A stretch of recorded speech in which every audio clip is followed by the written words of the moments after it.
Hi guys, hope you're doing well. Okay, so I'll tell you a story and why I'm making today's post. Over time, I have learned to trust God and remain content with what I have. I wanted to make a video a long time ago about some of the things that I've learned from my dad. And I kept procrastinating. I kept having this imposter syndrome. I wanted it to be a perfect one. But unfortunately for me, before I could do that to show my dad, he passed on. But I'm glad I was able to tell him all the good things I've learned from him before he died. Number one is contentment.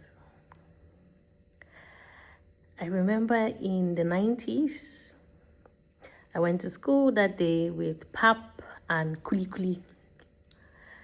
So the proprietor's son saw me in the school that day and said, "Oh, so Debbie, have you had breakfast today?" And I said no.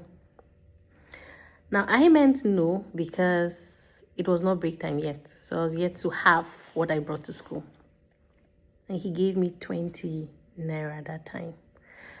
So when he gave me the money, I was so happy. I spent the money with my friends in class that day. So one of the teachers, who happens to be the teacher of my elder sister, a teacher to my elder sister, called my elder sister and told her, "Oh, go home, tell your mom that Debbie begs people for money. She needs to be cautioned." So my elder sister quickly called me to one side of the school and said, "Who gave you money today?" I said, Mr. Osman. She said, "Okay. Reports have it that you begged this man for money and he gave you money." So I said, "No, I did not. I did not ask him for money. He was the one that gave me the money." So she said, "Okay, well, the teacher said I should tell mommy once I get home. So if you don't want me to tell mommy, you will give me part of the money." Can you see two cheeky people? And I gave her 5 naira.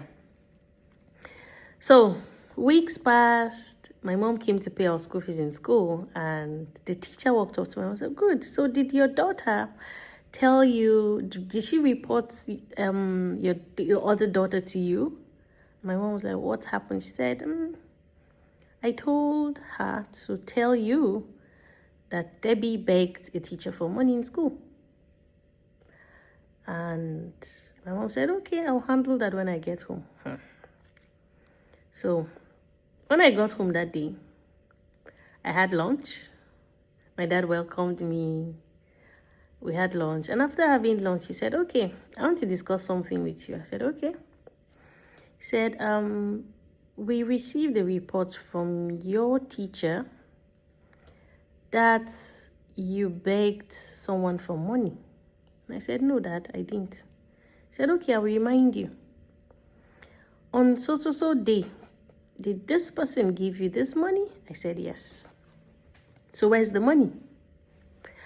I said, "I used the money." "So is that what your thoughts?" "No." "So why did you use the money?" So that's offense number one.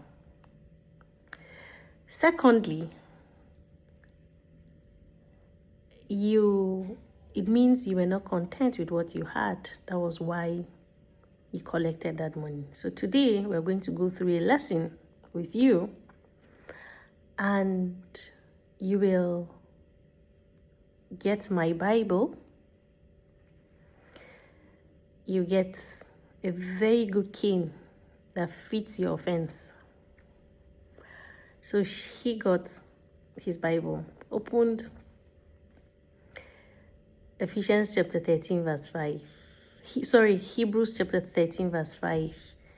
"Keep your lives free from the love of money and be content with what you have, because God has said, 'Never will I leave you, never will I forsake you.'" And after he read that scripture to me, he said, "You're going to memorize this." And I memorized that. Now from that day to date, I do not forget this scripture. After that, he gave me 5 strokes of cane. I think that was the first and last time my dad gave me gave me hits. And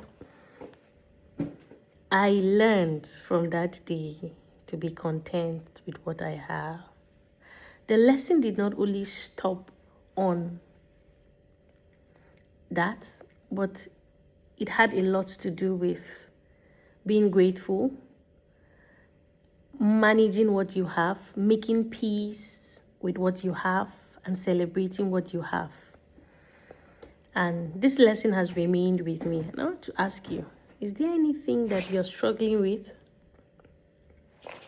that you are yet to make peace with what God has given you, and you're trying to amass more and more outside what you need? Well, I thought to share my lesson with you, and I hope this helps you and inspires you and teaches you to learn content. Thank you.